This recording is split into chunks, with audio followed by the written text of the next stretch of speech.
ഇനി മറ്റു വാർത്തകളിലേക്ക് പോകാം. നടി അനശ്വര രാജനും സംവിധായകൻ ദീപു കരുണാകരനും തമ്മിലുള്ള തർക്കത്തിന്മേൽ ഇപ്പോൾ പ്രശ്നപരിഹാര ചർച്ച തുടങ്ങിയിട്ടുണ്ട്. അമ്മ, ഫിഫ്ക സംഘടനാ പ്രതിനിധികളുടെ സാന്നിധ്യത്തിലാണ് ഈ ചർച്ച.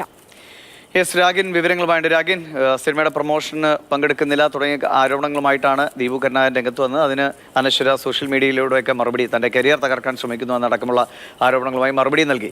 ഇതൊരു സമവായ ചർച്ചയാണ്. ആ സമവായത്തിനുള്ള സാധ്യതകൾ എങ്ങനെ? ഈ സംഘടനകളിൽ നിന്ന് ആരൊക്കെയാണ് പങ്കെടുക്കുന്നത്? അതെ, സൂചിപ്പിച്ചതുപോലെ ഒരു സമവായ ചർച്ച ഇപ്പോൾ നടന്നുകൊണ്ടിരിക്കുകയാണ്. അമ്മയുടെ ഓഫീസിലാണ് ചർച്ച നടക്കുന്നത്.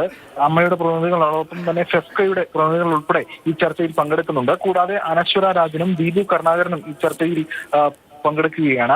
3 മണിക്കാണ് ഇത് സംബന്ധിച്ചുള്ള ഒരു ആശയവിനിമയം തുടങ്ങിയത്.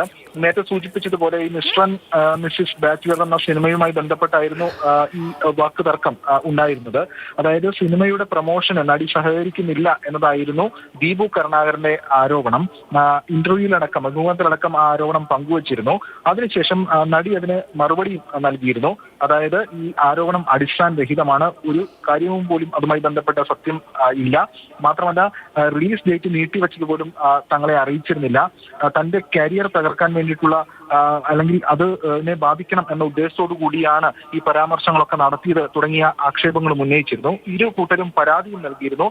അനശ്വര അമ്മയ്ക്കും അതോടൊപ്പം തന്നെ ദീപു ഫെഫ്കയ്ക്കും പരാതി നൽകി. അങ്ങനെ ഈ വിഷയം സങ്കീർണമായി നിലനിൽക്കുന്ന ഒരു പശ്ചാത്തലത്തിലാണ് സിനിമാ സംഘടനകളുടെ ഇടപെടൽ. ഈ ഇത്തരത്തിലുള്ള ചർച്ചയിൽ ഒരു സമവായ ശ്രമം അല്ലെങ്കിൽ ഒരു സമവായ ശ്രമമാണ് നടത്തിക്കൊണ്ടിരിക്കുന്നത്. ഇതിൽ മഞ്ഞിരുകുമെന്ന പ്രതീക്ഷയാണ് സിനിമാ സംഘടനകൾ മുന്നോട്ട് വെക്കുന്നത്. ശരി, രാഗിനാണ് വിവരങ്ങൾ നൽകിയത്.